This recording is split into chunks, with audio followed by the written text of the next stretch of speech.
Hi, welcome to Hexus. We're here in London for a new Corsair product launch. Now, Corsair's been doing memory since the early 90s, but in the last few years we've seen a splurge of new products. They've gone into chassis, cooling, audio, and most recently peripherals. You've already seen their gaming headsets, you've probably read reviews on Hexus, and today they're launching a new line of keyboard and mice. I'm here with Ruben, who's in charge of keyboard and mouse, basically. You're headmaster of this, so talk us through it. Headmaster. Yeah, we're expanding. We've been expanding our business from our original roots as a DRAM manufacturer into a number of different categories. We developed this fantastic, loyal following of overclockers and PC enthusiasts, and we realized over the years how much the brand values of Corsair, the things that made our power supplies and lately our cases, appeal to users of other categories as well. And there's such a strong crossover between the hardcore PC gamer and the PC enthusiast, the guy who's buying the latest video cards and latest processors and tweaking their PC, that we thought that would be a great way to expand the brand.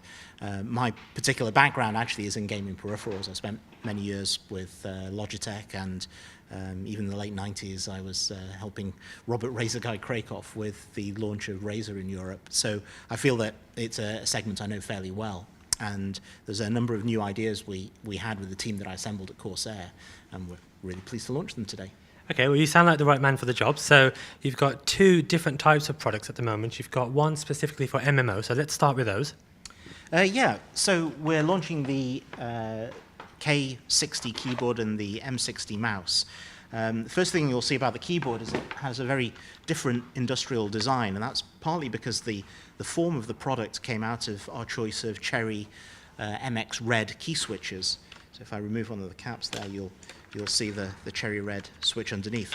Now these have a very low operating force and quite a long travel, especially compared to a conventional membrane keyboard. So it gives a very positive feel. But these are linear keys. They're not like the sort of typing keys or the rattly things you hear at an airline check-in desk. These are actually quite smooth. And one of the key things is that they have a total travel of 4 millimeters, and they engage at 2 millimeters. But because they're linear switches, it means they have the same spring force all the way down and all the way back. And the trigger point is at exactly the same point on the way up and way down. So it makes those double and triple taps much faster. So movements and actions are much more intuitive. Okay, we've had a play with it as well, and it's interesting to note that despite the travel and the use of aluminium, it's actually a lot quieter than you'd think. Yes, it is, and that was a byproduct of the design we took. Because each of these is an individual switch, not like a conventional membrane keyboard which uses a big rubber plate.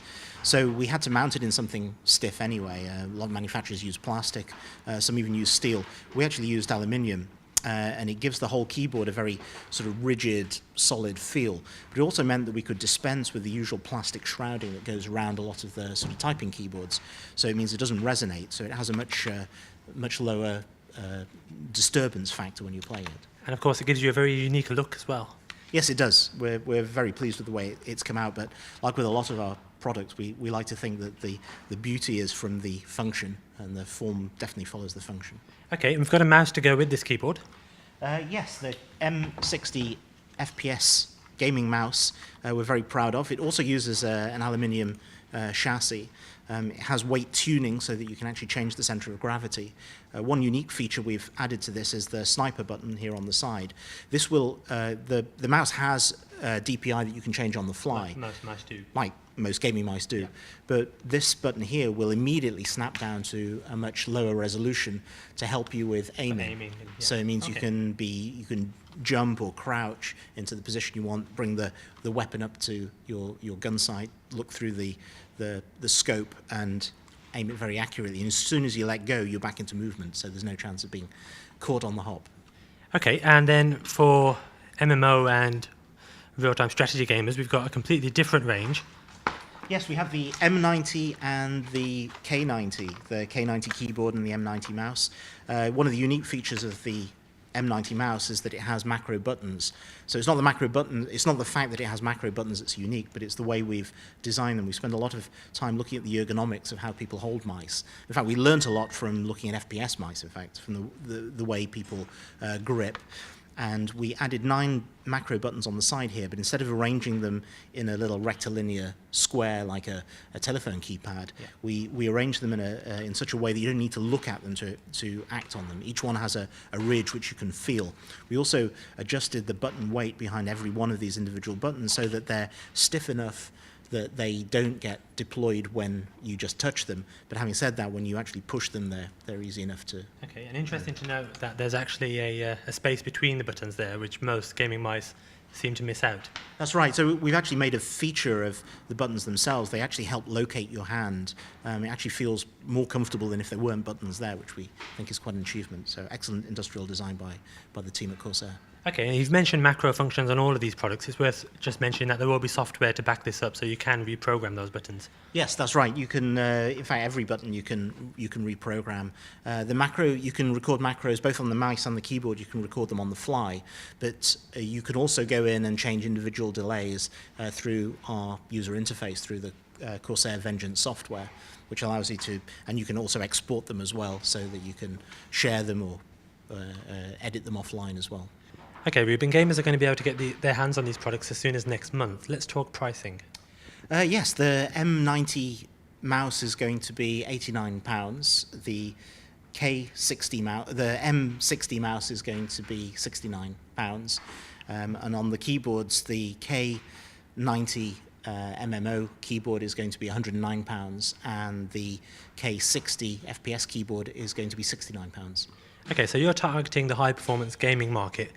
Further down the road, are we going to see a wide variety of peripherals, or do you think Corsair will stick to their target audience? These are all wired. Are we going to see anything wireless or anything further down the line for just everyday consumers? Yeah, well, as you can imagine, we're doing quite a bit of development, and the development cycles are such that while these products are almost going into production, we have our engineers beavering away busily on new technologies. Wireless is definitely one of them. But as far as expanding our user base, we feel that the PC gamer has got there's a lot of overlap, there's a lot of adjacency, as we would say, marketing speak, with the Corsair customer, and we think it works very, very well. I mean, quite honestly, there's a gazillion companies out there like Logitech, who I used to work for, who make fantastic keyboards and mice for productivity, and that's not really a space where we see ourselves going. Same thing with console gaming. There's lots of companies out there that make console gaming peripherals, and right now, unless there's a particularly unique spin, I can't see Corsair getting into that in the near future. Okay, so nothing for Xbox or PlayStation users to get excited about just yet? Well, no, not from Corsair. Okay, you've mentioned Logitech. There are other companies doing gaming peripherals, Razer being one of the well-known companies. What do you think makes Corsair the right match for this sort of peripheral?